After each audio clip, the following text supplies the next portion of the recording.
Hey guys, it's Kussi. Let me welcome you to episode 5 of trying Master of Harmony just to instantly go back to Shadowpan because it just feels a lot better in this 0 to Hero Brewmaster Monk edition. In the last episode we finally attempted our first plus 10 key, which went surprisingly well, considering we had some insane mispull at the very start, gotten ourselves some mad upgrades in form of crafted items as well as foresight, and we opened not one but 2 vaults that gave us nothing but sadness. But today will be different. Really? Today we are going to attempt only plus 10 keys and prove to everybody out there that the majority of keys will be bricked due to tanks doing weird stuff. Not me. No spoiler or anything. Furthermore, we do have yet another vault to open, which will be borderline insane compared to what we got so far. Which honestly doesn't mean anything, because again, the last 2 were quite mid. So without any further ado, grab a drink, get comfy and enjoy the portal hunt of Harold J. Weakaura. Not the actual name, but I like it more. Oh right, and like and subscribe, you handsome devil.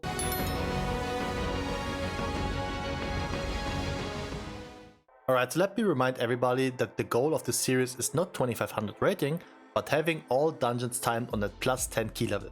With that being said, after timing the Dark Flame Cleft last episode, that means we are 1 out of 8 dungeons deep and also means the easiest one is out of the way.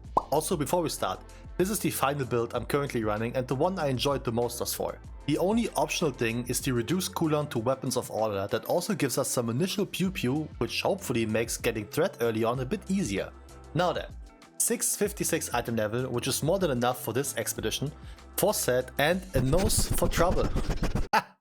Okay. I wanted to ensure the cursed one is out of the way first, which means Mechagon. And not only did I not use the wonky ring of peace this time, we also didn't have any sort of casualties on both the first and the second boss, which might be a world first in my book. But of course, somebody dropped while I was trying to gather those 3 mobs that spawned far away from each other. And then we had another 5 deaths to the short out mechanic, as our healer died first on it. But hey, that's okay, I'm all for joining plus 10 keys to learn mechanics, am I right?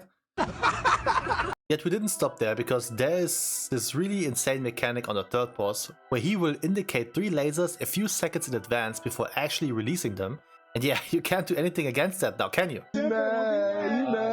Fortunately, we can reset, but of course, we had this one dude that needed to release, and so we legit have to stay another minute for him to come back. I'm so sad, man. Tonight the feeling make me very quiet. But yeah, no stress. All fun and games. At least no one dying to the laser this time. Ah well. Hey, did you know in order to not get packed up by the shortout, you can just use those funny looking turtle shell shields to take reduced damage? You're joking. I know that. You know why I know that? Because I pay attention. He did not. Not only did he not use the free damage reduction, he also used his own when he was about to die. I swear, if we mess up the rogue stealth, I'ma out the 4 out of this bitch so fast and reinstall Leak, as I really need something that isn't as mentally draining.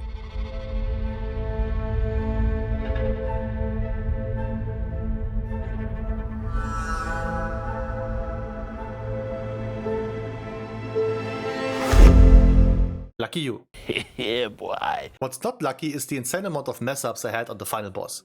We got 3 minutes for the second phase, including a lust, so as long as we don't die... Why are you there? We are so cooked, man. Round 2.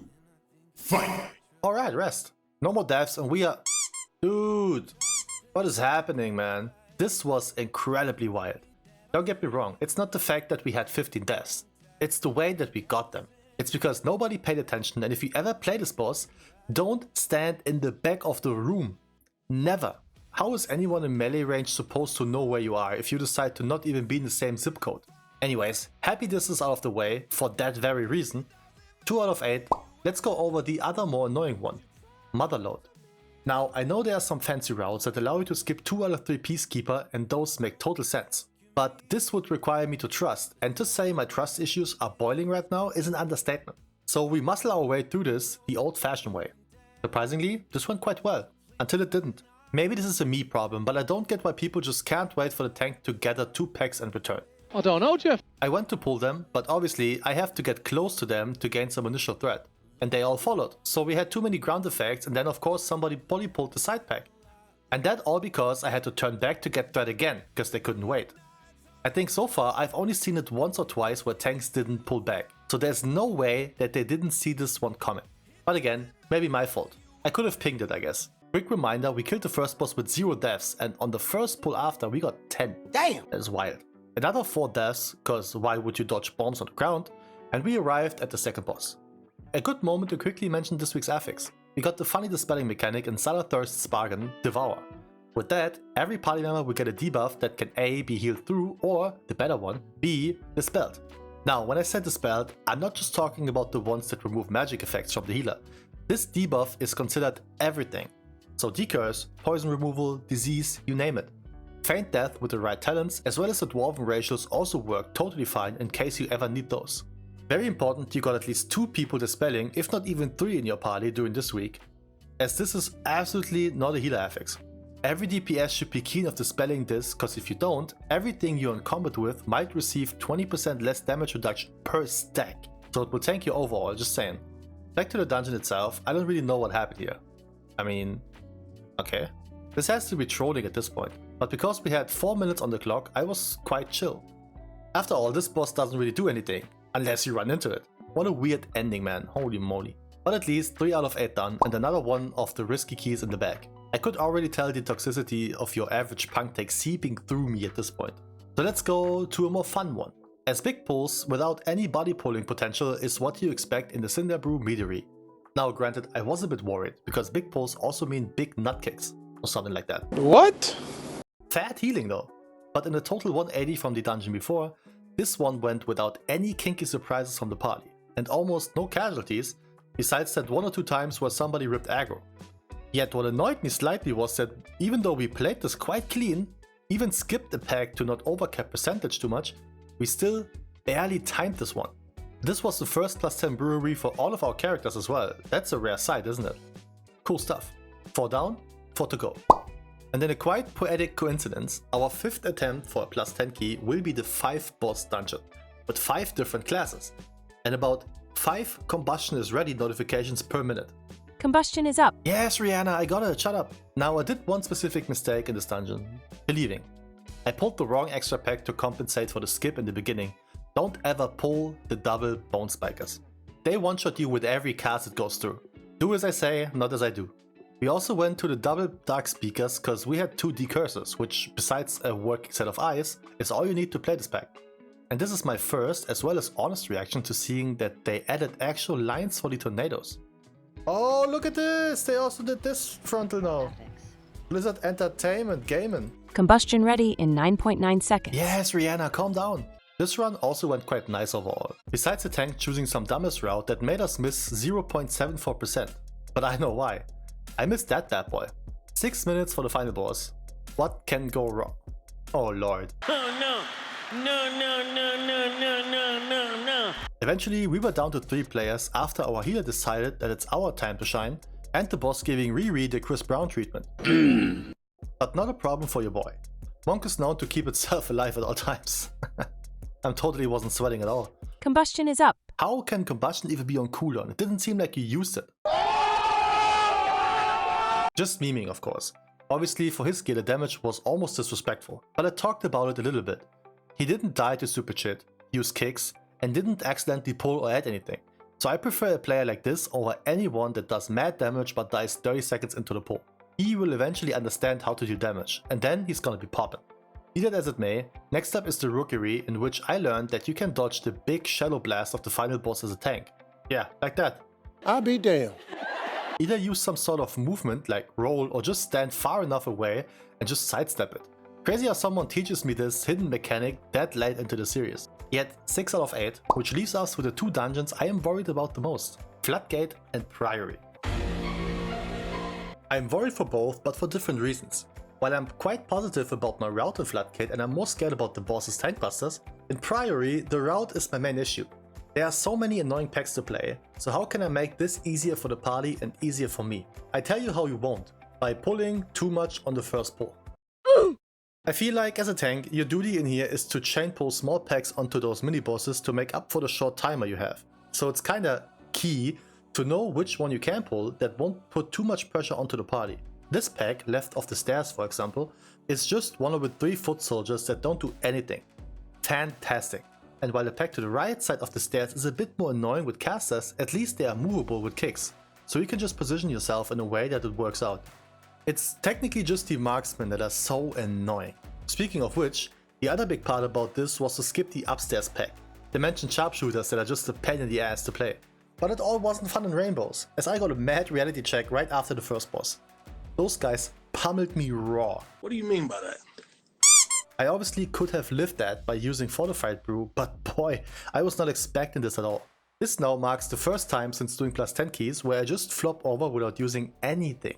Dirtnap main at last. Another oopsie I did during the second boss was to trigger the third explosion while the healer needed to heal up. That extra bit of damage might have killed way too many people. I'm sorry man. Luckily this was it with the shenanigans and we were able to time the most worrisome key for your boy also in the first attempt.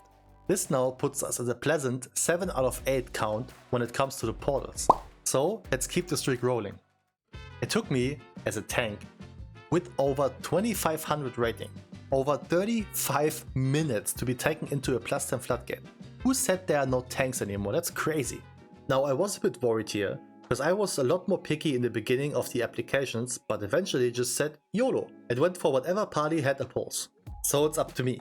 Play it nice, play it clean, play a proper route for everybody to enjoy, and that's what I tried to do. Now this is the one I was going for. I learned that the first pull like that is a lot more chill to play since you just skip those annoying drones all at once.